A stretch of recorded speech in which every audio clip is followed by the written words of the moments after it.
Hey guys, welcome to my Fireball Island video. This is just a quick video that I wanted to make about this game that I played growing up in the 80s. For those of you who are already familiar with this, a lot of this stuff is already going to be stuff you already know. But for those of you who are new to Fireball Island, or perhaps purchased one of the newer versions of this game, maybe this will be information that you either did or didn't know. This really isn't more information so much as it is kind of a quick review of a repaint that I had done of this board. So that's what I should be naming this, is the repaint of Fireball Island. If you grew up as a kid in the 70s or 80s, or just as a kid at all and played with toys as I did, the 80s were a pretty magical time for toys, as were the 70s. One of the things that used to always bother me about getting toys, receiving toys, was the darn toy in the box would sometimes not look anything like what was featured on the actual package itself. Even sometimes the toys in the commercials look nothing like what you actually received. Oftentimes the toys would always look better on the box than what was actually inside.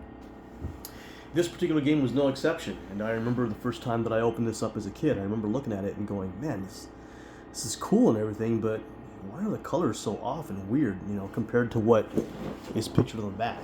If you look on the back, I'm pretty sure you guys all remember seeing the commercial. The game board looks really, actually pretty amazing for, a board game that was intended for kids. And you look at it, it's got some really great detail to the island board itself. It's got like a rocky terrain. It has green grass or jungle foliage, as you want to call it. It has simulated water effects. The craggy rocks and the little temple. Everything just looks really a little more detailed and just sharper. Colors look brighter and more vivid, a little bit richer than what's actually in the box. So what you're going to see today is a repaint that was done for me by a fellow named Rodney Godek.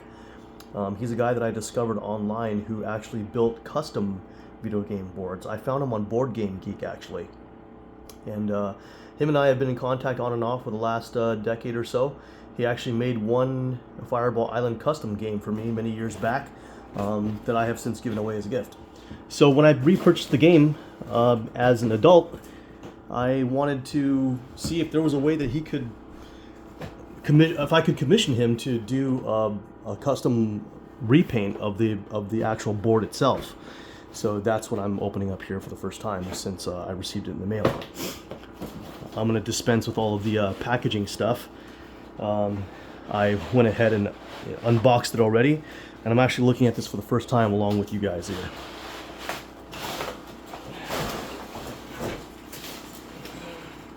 Did a really good job packaging it. He actually he reused the box that I sent it to him in, and here's his work. And I have to say it looks pretty good. It's pretty colorful and bright. The island terrain is much more detailed and the colors are richer. He even used a color palette that is pretty nice, actually. I'm not an artist, so I can't say exactly what he did, that he did here. He just made the paint more vibrant and more detailed than the board actually comes when you buy it in the store. Not that you can purchase this in the store anymore, but I think it looks fantastic. Greens are much greener. All of the colors are richer. I think this is a fantastic job he did here. He even numbered the caves as they're supposed to be numbered. So when you play the game, if you enter the cave, you come out the corresponding cave of whatever you roll on the die. On the temple part, he looks like he added some, looks like brick.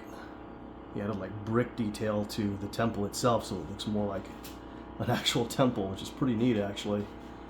All of the colors on the board are just really, really nice and quite vibrant. And if you look at the detail on the sand and the beachhead, and even the rocks that were charred by the fireballs and the lava, just look really nice. Painted in that skull with the snake.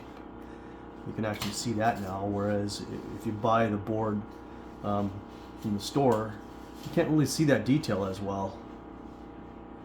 I mean, if you just look at everything, he did a really, really nice job. He even painted the little boat dock here, and detailed in all of the boards. And there's like a little entrance there too as well that I never noticed before. I'm not sure if that's on the original board or not. But I'm really happy with how it turned out. Let me know what you guys think in the comments.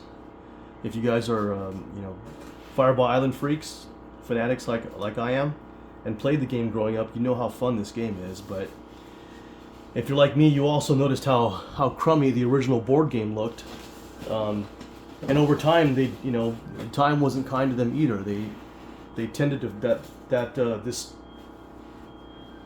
pressed plastic or blow molded plastic, it didn't age well, and over time the graphics would fade over time, and making it look actually worse than it did when you first got it. But I don't know, I think it looks fantastic. I can't wait to play it. The board surface feels nice and slick. Should lend itself to some really great fireball rolling action. Eventually I'll put everything together and I'll put all the pieces on, and you guys can see the game complete with all the pieces on it, and see how you guys like it, and see how we all like it together. But yeah, this is just a quick unboxing video. I may have rambled on for too long on this one. Hope you guys enjoyed.